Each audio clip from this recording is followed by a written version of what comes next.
उन्हाळा चालू झाला की आपलं जेवण नक्कीच कमी होतं. कारण तहान भरपूर लागते. आपण दुपारच्या वेळेस भरपूर पाणी पितो, त्यामुळे जेवणाचं प्रमाणसुद्धा आपण कमीच करतो. अशा वेळेस काय होतं, उन्हाळ्यामध्ये जेवणसुद्धा आपल्याला जात नाही, कारण आपल्याला भाजी आवडत नाही किंवा खाल्लं जात नाही किंवा काहीतरी खावंसं असं वाटत नाही. अशा वेळेस काय करायचं, आपलं जे स्वयंपाक आपण करतो तर भाज्या अशा आपण चविष्ट जर बनवल्या तर तेवढेच 2 घास जास्त जातील असा आपला प्रयत्न पण असतो. तर वेगवेगळ्या पद्धतीच्या आपण भाज्या जर चविष्ट केल्या, तर वेगवेगळ्या प्रकारचे मसाले जर आपण वापरले, वेगवेगळ्या पद्धतीने केलं, तर दररोजच्या वेगवेगळ्या प्रकारच्या जर भाज्या खाल्ल्या तर थोडंसं जेवणही जास्त जाईल, ह्या उद्देशाने आपण आजची भाजी बनवलेली आहे. तर या पद्धतीने जर तुम्ही भाजी केली तर 2 घास नक्कीच जास्त खातील घरातली मंडळी. चला तर मग आज आपण करतोय वाटाणा आणि बटाट्याची ही मस्त ग्रेव्ही. तर बघा, पहिल्यांदा मी 2 वाट्या ओला वाटाणा घेतलेला आहे. तर ते आपण आता पहिल्यांदा शिजवून घ्यायचं आहे. तर पातेल्यातलं पाणी मी उकळवून घेतलेलं आहे आणि आता 3-4 मिनिट आपण हे ओला वाटाणा जो आहे तो आपला शिजवून घ्यायचा. कारण त्याचा गोडसरपणा आहे, चांगला शिजल्यामुळं काय होतं, भाजीत हे छान लागतं. आता त्याचबरोबर त्याच्या बरोबरीने आपण 3 मध्यम आकाराचे बटाटे साल काढून मी मोठ्या मोठ्या आकारात काप करून घेतलेले आहेत. आता वाटाणा शिजतोय तोपर्यंत आपण काय करायचं, एक मध्यम आकाराचा टोमॅटो जो आहे तो त्याची प्युरी करून घ्यायची आणि मोठा कांदा घेऊन बारीक असा चिरून घ्यायचा. आता इकडे बघा बरं, 3 ते 4 मिनिट झालेली आहेत. आपला हा वाटाणा जो आहे तो चांगला छान असा शिजलेला आहे. वाटाणा शिजल्यामुळे काय होतं, भाजीमध्ये जो त्याचा उग्र वास असतो तो दाताखाली वाटाणा आल्यावरती उग्र लागत नाही आणि मऊ गोडसर असा वाटाणा लागतो. आता वाटाण्याबरोबरच बटाटा जो आहे तो सुद्धा आपला कच्चा आपल्याला भाजीत टाकायचा नाही, तो सुद्धा आपण फ्राय करून घेणार आहोत. तर पातेल्यात मी थोडंसं तेल टाकून हा बटाटा जो आहे तो फ्राय करून घेणार आहे. तर बघा, आता त्याच्यामध्ये बटाट्यामध्ये जरासं स्टार्चचं प्रमाण असतं, त्यामुळे हे जे आहे तर आपलं फ्राय करताना तो भांड्याला चिकटतो. तर आता जो चिकटलेला बटाटा आहे तो काढत काढत आपल्याला हा जो आहे तो फ्राय करून घ्यायचा. तर मीडियम गॅसवरती हा आपल्याला थोडासा फ्राय केला की हा शिजलासुद्धा जातो, थोडासा वाफलला जातो आणि त्याची टेस्टसुद्धा भाजीला अगदी छान येते. तर बघा, आता थोडासा फ्राय झाल्यानंतर हा जो बटाटा आहे तो आपण आता काढून घेऊयात पुन्हा एका भांड्यामध्ये. तर आता एका भांड्यामध्ये हा बटाटा जो आहे तो मी काढून घेते. म्हणजेच वाटाणा आणि बटाटा पहिल्यांदा आपण छान असा वाटाणा शिजून घेतला आहे आणि बटाटा फ्राय करून घेतला आहे, म्हणजेच भाजीत अगदी छान असं लागेल. आता त्याच भांड्यामध्ये म्हणजेच या पातेल्यामध्ये आपण आता थोडंसं पुन्हा तेल वाढवूयात. आता भाजीला आपण फोडणी देऊन घ्यायची. तर आता थोडंसं तेल आपण जास्तच टाकायचं, म्हणजे भाजीलासुद्धा छान अशी तरी पण येते आणि टेस्ट पण चांगली लागते. आता तेल तापल्यानंतर त्यामध्ये मोहरी टाकायची, जिरे टाकायचे, थोडासा हिंग घालायचा आहे. कढीपत्ता असेल तर कढीपत्तासुद्धा तुम्ही त्यामध्ये टाका, मस्त भाजीला छान असा वास येतो.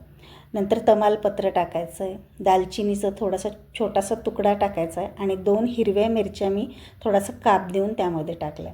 आता हे चांगलं तेलामध्ये आपल्याला छान असं तळून घ्यायचं आहे आणि नंतर आपण बारीक चिरलेला कांदा जो आहे तो चांगला फ्राय करून घ्यायचा.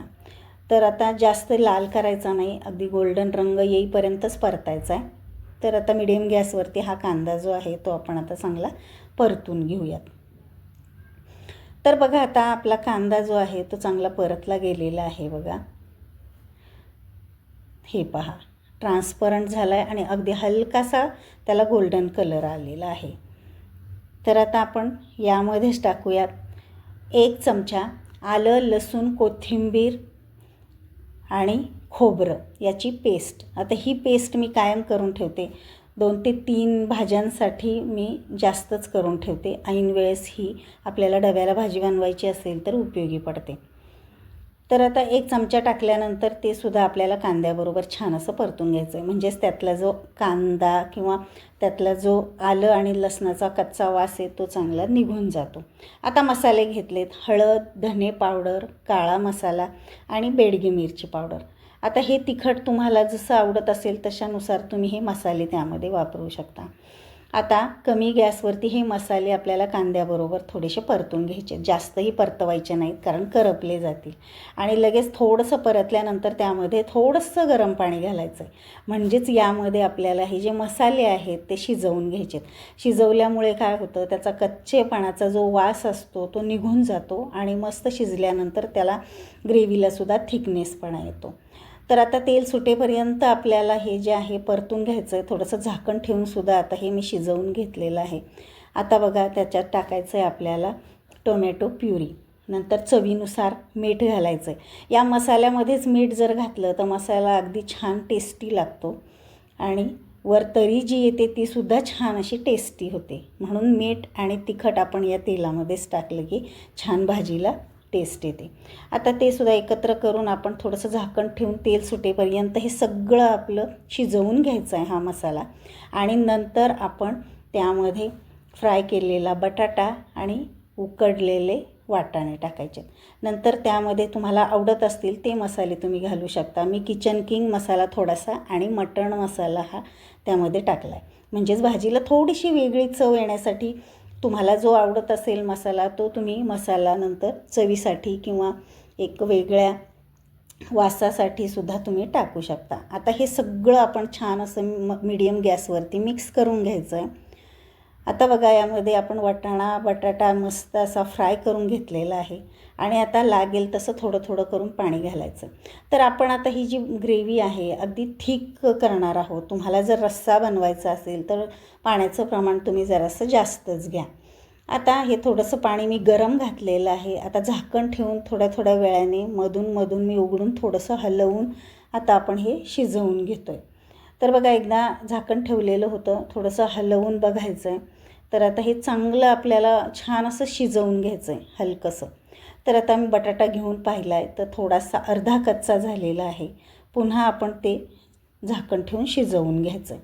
आता पुन्हा त्यामध्ये मी झाकण ठेवते. तुम्हाला हवं तर झाकणामध्ये सुद्धा तुम्ही पाणी घेऊ शकता आणि ते पाणी त्यामध्ये टाकून हे शिजवूनसुद्धा घेऊ शकता.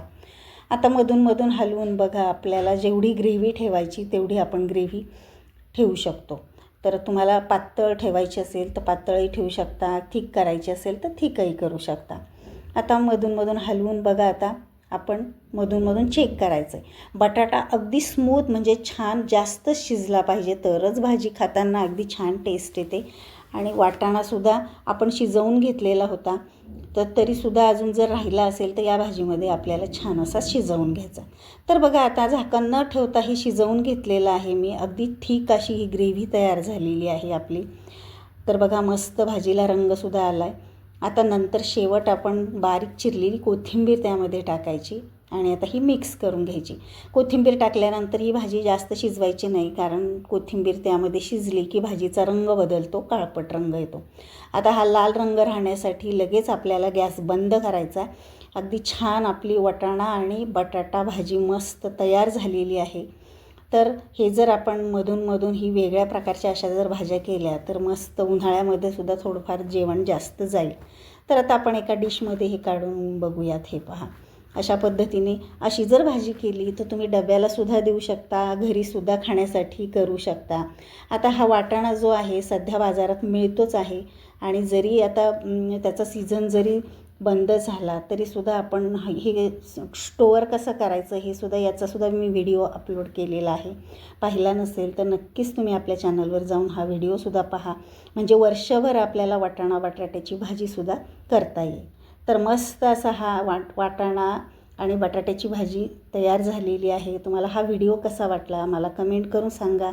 आणि आपले जर व्हिडिओ तुम्हाला आवडत असतील तर आपल्या चॅनलला लाईक शेअर आणि सबस्क्राईब करायला मात्र विसरू नका. चला तर